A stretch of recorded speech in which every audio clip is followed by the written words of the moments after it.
I'm Corbett Wall with DV Auction, here with your feeder flash for Wednesday, September the 30th, brought to you in part by Zactran. Bovine respiratory disease steals pounds. Zactran pounds back. Remember to observe your 35-day withdrawal period after treatment. For more information, go to Zactran.com or visit with your Bangor Ingelheim representative. The debate was a shit show. You guys all watched it. You saw the same thing I saw. I'll say that on here, but I won't write it in print. But it just was. It was, just a bunch of yelling at each other, talking over each other. The rules weren't followed. Nothing happened. But we found out a lot about the candidates, I think. I mean, Trump is who they said he was, who we know he is.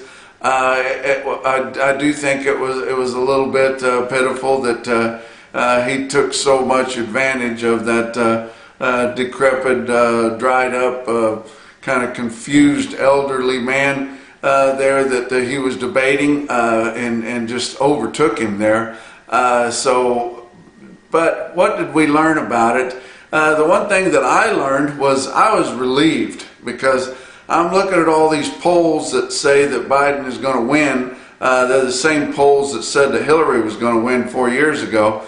But I'm looking at those polls, and I'm a little bit nervous. I'm thinking, my gosh, hopefully there's still more of us than there are of them.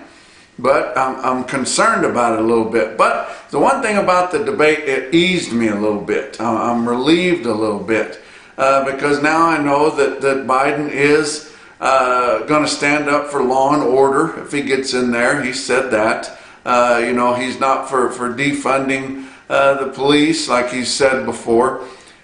He's not endorsing the Green New Deal, so we don't have to worry about that. He's not going to try to cut back on cattle production or anything like that, because he said that that's not his deal. He's got another deal there.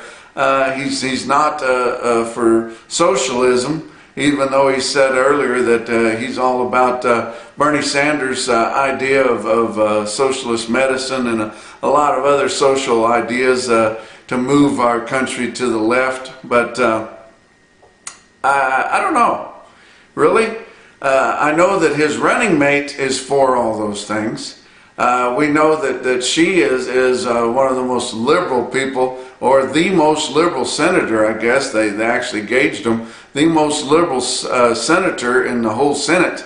And so, why did he choose her? Well, I'm telling you, people, if you can't see it, the writing on the wall already, a vote for Joe Biden is a vote for Kamala Harris. She's going to be president, within months, if not weeks, of when he takes over. They'll come in and they'll say, oh, Joe Biden was a great guy, and then he showed everybody he got elected president and all this thing. But, due to the aneurysms and stuff that he had several years ago, he's just kind of diminished, and we're going to have to back him on out. And so then we'll have Kamala Harris, which, if you guys don't know, she has co-sponsored the Green New Deal, which will be completely devastating for our energy, for agriculture, basically for anything that we hold near and dear to our hearts. And she has particularly come out against red meat production. She has recommended that the American people reduce their intake of red meat.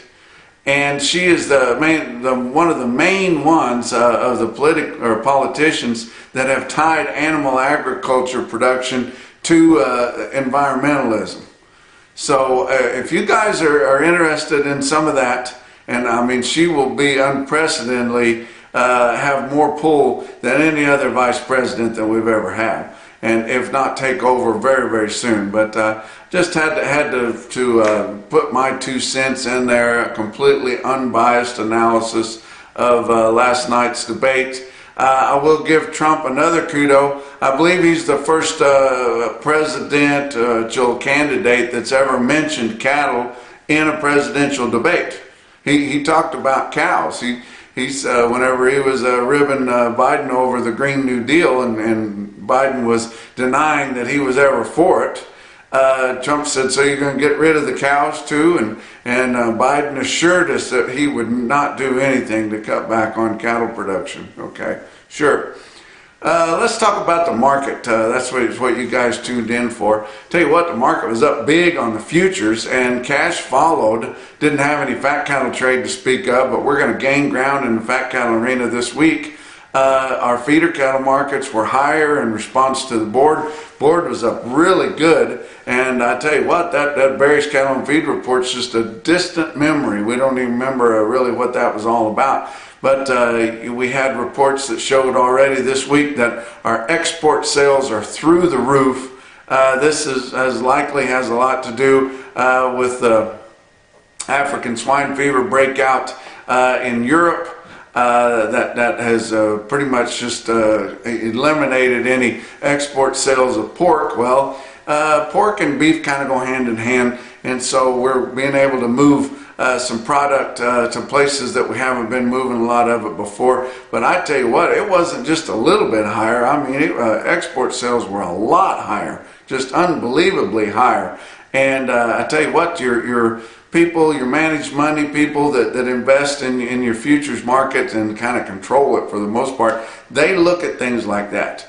They look at the news that says your box beef cutout values were higher during the last week of September, when they're never higher for that time. They look at those kind of things, and it kind of boosted them a little bit. And they start thinking about, as we get into cooler weather, people eating a little bit more comfort type foods and things like that. And it's pretty positive right now on your futures market, which anybody on the long side is usually outside of the industry. So, but we're happy that they decided to jump in and go long for a little bit. Let's look at the board for Tuesday. October live cattle futures up 95 cents at 108.90. December up $1.47 at 113.12. Going out from there, and they were up 12 cents to up $1.20.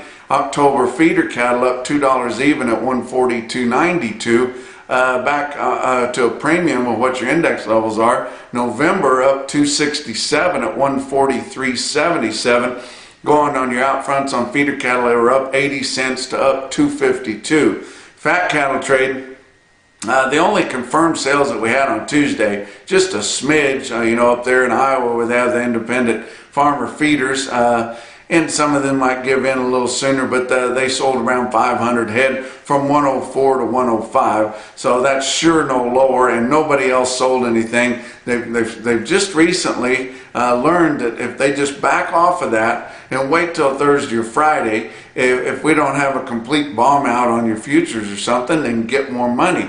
And we made up like $5 in the last 2 weeks. We're going to gain some more ground this week. We've got to scrape and claw and get as much market position as we can during this time here over the next 30 to 45 days here, because it's an opportunity to do that. Let's talk about your feeder cattle market. Your real-time index on DV auction late in the day on Tuesday sitting at 142.13, up 88 cents. Look at some of your big markets around. And we're going to talk about them. I'm going to give you a lot of them that you won't find anywhere else but here on the Feeder Flash. Ozarks Regional Stockyard, West Plains, Missouri, 2,800 head there. And my buddy Dan Hill, he said it was a little bit uneven, but lower on the light calves. And you think, gosh, normally these lightweight calves start showing up in droves. People really go after them. It's dry everywhere. There's no place to turn these calves out. How are you gonna grow them? There's not a lot of pen space out there. Some growing yards around there, but those guys want to wait until it gets a little more consistently colder before they delve into them and start shutting them up and feed them. And I tell you what, this dry land winter wheat grazing, it looks bleak down here in the southern plains. I mean, not good at all. We just haven't had any moisture at all. And I mean, it looks like they're growing dirt out there, because a lot of them have had that dry land wheat in, hard red winter wheat, since before Labor Day, and you don't see anything out there. It is not sprouted, poked up one thing. You can go out there and dig it up, and what the birds haven't eaten, I mean, what you find there is the seed, and it looks just like it did when you put it in there. The few pastures that are irrigated, now it looks pretty good, but you know, we don't have much water down in this country, and it takes a lot of money to put it on there, and then no more than they hope to get out of that wheat. They're not getting too aggressive on that, and if they do grow some, they're likely not to let anybody graze it. But steers under 550 in West Plains, steady to $4 lower. Heavier steers, feeder type steers, $3 to $5 higher. Heifers weighing under 550, steady to $4 higher. Your bigger heifers mostly steady, so it was just very uneven there. Now I want to talk about every other market I'm going to talk about. You won't find anywhere else unless they're paying for it. They don't have Federal State Market Reporter. You won't get any information out of any of them, but you can get it right here on a feeder flash. You can look it up on Cattle Market Central. You can see information for it on nationalbeefwire.com, and I invite you to do that. But Denny Rezac Livestock Commission, St. Mary's, Kansas, 2,100 head there. They have good sales every week with strings and strings of cattle, guys, right there in St. Mary's, Kansas. They get very little promotion over it, but I guarantee you the buyers know where it's at. Rezacs were $1 to $5 higher on their best tested weights, which were the bigger feeder cattle, and unlikely a lot of those would have been backgrounded. Some of them be grass. But you look at this market report from Rezacs, you see the best tested weight of steers was the 8 weights, 424 head of them, averaged 848 at 146.87. That was almost $5 higher than the weighted average from just last week. You look on the heifers, 301 head of the 7 weight heifers. Your best tested weights of heifers, 746 on the average, 139.66 on the weighted average price on all the 7 weight heifers. And that was was about $4.50 higher there. So very good market in St. Mary's, Kansas. I want to give you an individual quote out of Caldwell, Kansas, Caldwell Livestock Market. Talked to Dakota Davis there, and then he shared a quote with me. I looked it up on Cattle Market Central, and bang, here it is. 134 head of heifers, weighed 890 at 127.50, and that'd be pretty steep on a heifer in that part of the country right there.